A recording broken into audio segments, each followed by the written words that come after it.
اللهم صل وسلم وبارك على سيدنا محمد وعلى آله وأصحابه أجمعين. السلام عليكم حبيباتي، ايش اخباركم؟ ان شاء الله تكونوا طيبين وبصحة جيدة يا رب. اليوم ان شاء الله غادي نقدم لكم حالة اسمها ام علي. بسم الله. في البداية عندنا عجينة البف باستري اللي هي عجينة مورقة جاهزة. غادي نوضعوها في صينية اللي كتدخل الفرن على فرن ساخن، مولعينه من التحت ومن الفوق، وكنخليو بالنا عليها باش ما تحرقش. عجينة الباف باتري صبحات جاهزة عندنا. هذا هو الشكل ديالها بعد ما طلعناها من الفرن. كتجي مقرمشة وفي نفس الوقت محمرة من الفوق ومن التحت. لازم لونها يكون بحال هكذا ذهبي، ما يكونش محمر بزاف.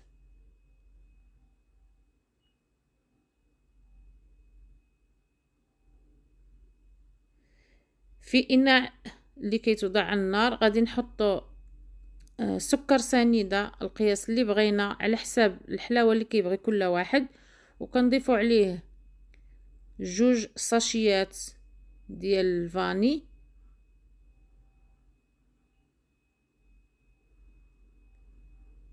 وكذلك كنزيدو عليه الحليب.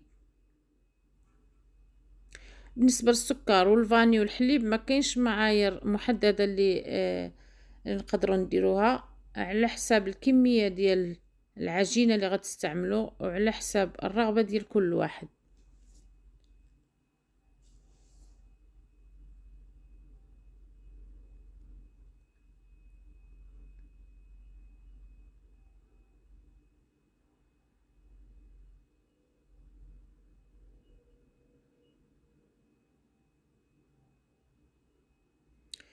كناخدو العجين الباف باستري اللي كجهزنا وكنحاولوا نقطعوها او نفرتوها في بايركس.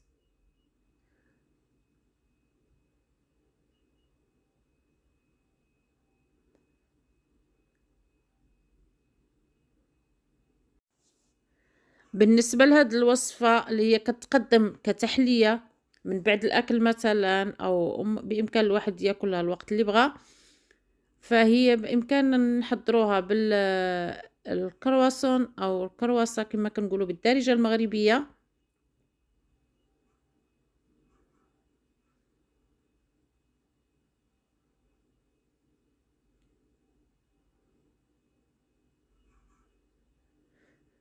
كنبقاو نحركو الحليب مرة مرة بس السكر ما كينزلش القاع ديال الإناء ويتحرق. بالنسبة لباقي المكونات فهي كالتالي: عندنا الفستق أو البيستاشيو، عندنا القشطة، هذه قشطة بإمكاننا نستعملو القشطة الطرية اللي هي كريم فريش، نطربوها ونحطوها على الوجه ديال الحالة ديالنا. عندنا الكاجو وجوز الهند أو الكوك بالدارجة المغربية.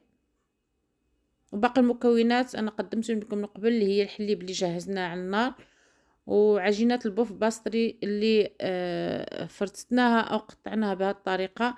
حطينا النصف الأول في بايركس وغادي نوضعو عليه المكسرات ديالنا. وضعنا جوز الهند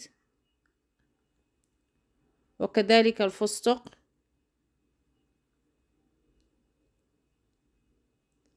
والكاجو. بالنسبة للكاجو فاحنا كنخليه شوية باين، يعني ماشي ما كنطحنوش بزاف او ما كنيلوش لهو لا اي مكسرات بامكانكم تستعملوها، ماشي غير الكاجو او الفستق. بالنسبه لي انا فضلت هذه المكسرات المتوفره عندي.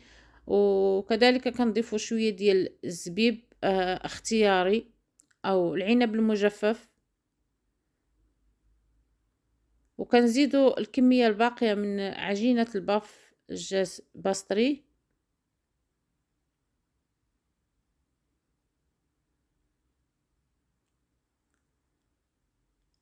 وكنعيدوا نفس العملية اللي هي كنوضعوا جوز الهند وكنوضعوا المكسرات ديالنا الكاجو والفستق.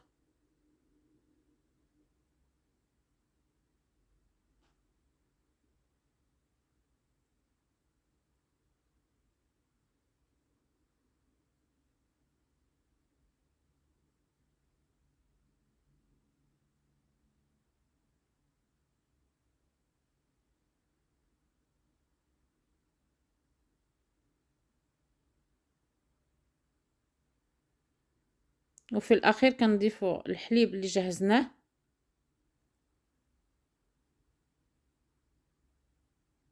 وكنخليوه يتشرب شويه حتى كينشف تقريبا. هذيك العجينه كتشرب الحليب كله، وكنخلطوا القشطه اللي عندنا او الكريمه او اي حاجه غادي نحطوها على الوجه ديال الحاله. غادي نوزعوها بهذه الطريقه على حلا ام علي، وكنزينوها بالفستق والكاجو بالشكل اللي احنا عندنا فيه رغبه، ماشي بالضروره نزينوها بالطريقه اللي كنزين بها انا. وكذلك غادي نضيفوا شويه ديال جوز الهند من الفوق. كنسخنوا الفرن على درجه متوسطه، منشغلوه من التحت ومن الفوق، وندخلوا ليه الحلا ديالنا. هذا هو الشكل ديالها بعد ما كملنا التزيين ديالها.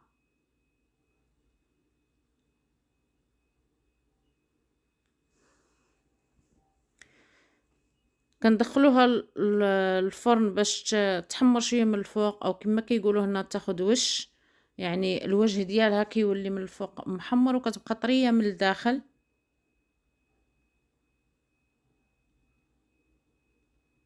الشكل النهائي ديالها هو هذا بعد ما دخلناها الفرن. كما قلت لكم لازم تحمر في نفس الوقت، ما تحمرش بزاف، يكون الشكل ديالها بحال هكذا محمره، واخده لون ذهبي.